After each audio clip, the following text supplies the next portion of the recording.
Իհարկե ամբողջ աշխարհն է հիմա պայքարում ատելության խոսքի դեմ, թեև ոչ մի երկրում չկա դեռ ընդունված այդպիսի օրենսդրական կարգավորումներ եւ դա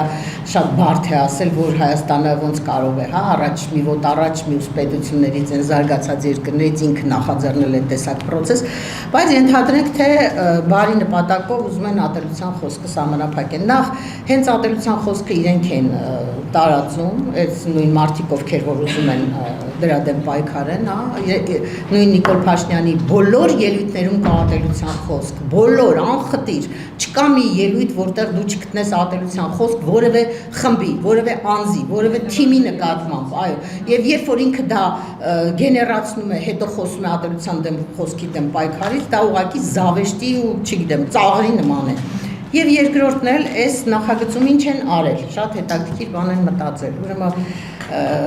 մարդիկ ատելության խոսք ասելով նկատի ունեն սոցիալական որևէ խմբի, որևէ ազգի, որևէ ռասայի, որևէ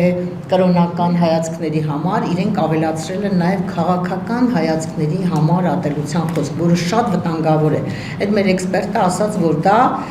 դա ինքնին հող է նախապատրաստում, որպեսզի հետո եթե ԿՊ-ի որևէ ներկայացուցիչի նկատմամբ որևէ քննադատություն հնչի մտցնեն այս օրենքի տակ ու այդ արդեն օրենքով պատժեն, ոչ թե բանով։ Դա մի խայտառակություն։ Ես ուղղակի հույս ունեմ դեռ որ այդ քանի որ նախագիծը ընդհանրապես մշակումների փուլում է կարող է դեռ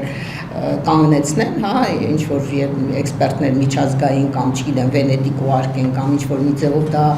հնարավոր լինի կանխել, բայց դա եթե ընդունվեց, դա ահավոր է լինելու մեր համար, մեր բոլորիս համար։